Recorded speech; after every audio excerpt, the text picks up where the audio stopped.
রাজনৈতিক পরিস্থিতি নিয়ে আমাদের অন্তর্বর্তী সরকারের প্রতি মানুষের সন্তুষ্টি অসন্তুষ্টির যে বিষয়টা আসলো, ইস্যু ভিত্তিক বিষয়ে মানুষের অবশ্যই প্রশ্ন রয়েছে। গত 1-1.5 বছর এই সময়ের মধ্যে জনগণ দ্রব্যমূল্যের ক্ষেত্রে অনেক সময় স্ট্রাগল করেছে, কিছু সময় তারা কিছুটা স্বস্তি পেয়েছিল। আবার এখন আমরা দেখছি হঠাৎ করে পেঁয়াজের দাম অনেক বেড়ে গেছে। আমাদের যে মিডল ক্লাস আছে, মিডল ক্লাস কিন্তু স্ট্রাগল করছে। মিডল ক্লাসের যে প্রয়োজন, সেই প্রয়োজনটা কোনো সরকারই খুব ভালো করে দেখার উদ্যোগটা নেন না, কারণ দেখার উদ্যোগ নেওয়ার ক্ষেত্রে অনেকগুলো চ্যালেঞ্জেস সেক্ষেত্রে থাকে।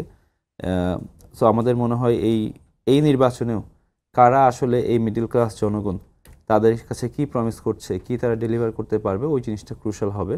বাট ওভারঅল তার কিছুদিন আগে আমরা আরেকটা জরিপ দেখলাম, সেই জরিপে কিন্তু 70% মতো জনগণ আমাদের অন্তর্বর্তী সরকারের যে ওভারঅল ডিরেকশন সেটার প্রতি সাপোর্টিভ ছিল। সো আমরা কিছু জরিপ দেখছি, জরিপগুলোতে আমাদের একটু অ্যানালাইজ করে দেখতে হবে যে জরিপগুলো আসলে কি বলছে।